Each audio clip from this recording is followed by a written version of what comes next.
Hello and welcome to another episode of Legal Update. The topic for today's discussion is SC allows secret recordings in matrimonial cases. Why in news? The Supreme Court in the case of Vibhor Garg versus Neha recently overturned the Punjab and Haryana High Court's decision and ruled that secretly recorded telephonic conversations between spouses are admissible as evidence in matrimonial cases.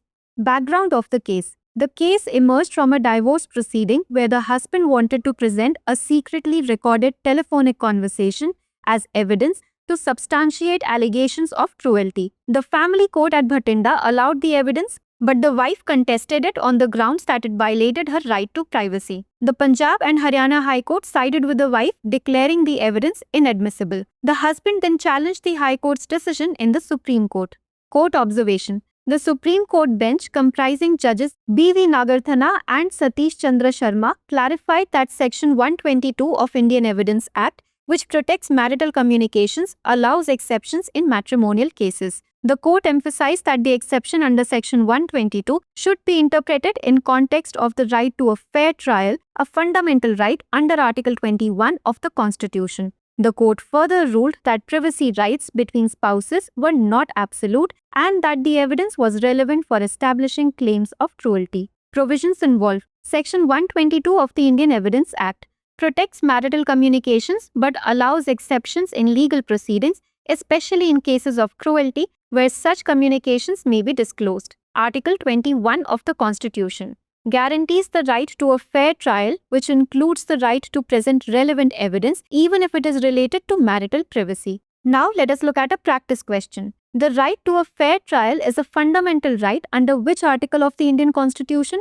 A. Article 19, B. Article 21, C. Article 22, D. Article 23. Please provide your answers in the comment section.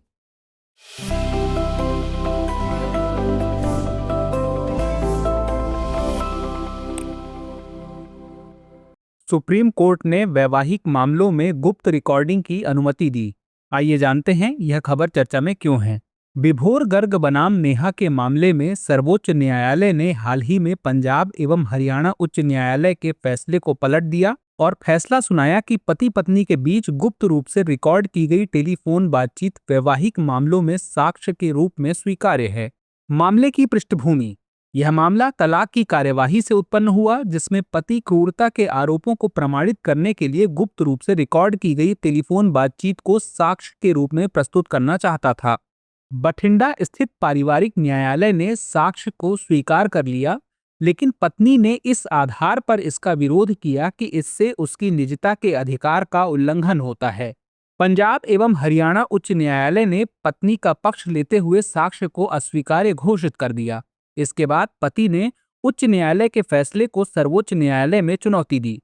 न्यायालय का अवलोकन। न्यायमूर्ति B.V. Nagarathna और न्यायमूर्ति सतीश चंद्र शर्मा को सर्वोच्च न्यायालय की पीठ ने स्पष्ट किया कि भारतीय साक्ष्य अधिनियम की धारा 122, जो वैवाहिक संचार को संरक्षण प्रदान करती है, वैवाहिक मामलों में अपवाद की अनुमति देती है।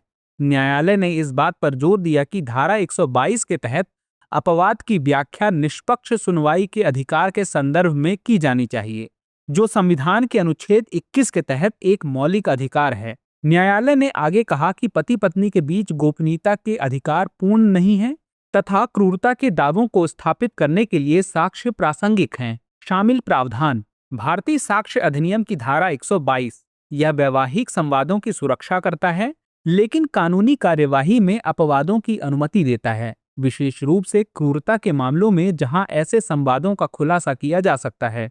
संविधान का अनुच्छेद 21, यह निष्पक्ष सुनवाई के अधिकार की गारंटी देता है, जिसमें प्रासंगिक साक्ष्य प्रस्तुत करने का अधिकार भी शामिल है, भले ही वह वैवाहिक गोपनीयता से संबंधित हो। चलिए अब आज का प्रश्न देख लेते हैं। निष्पक्ष सुनवाई का अधिकार भारतीय संविधान के किस अनुच्छेद के तहत एक मौलिक अधिकार है? ए. अनुच्छेद 19, बी. अनुच्छेद 21, सी. अनुच्छेद 22 और डी. अनुच्छेद 23।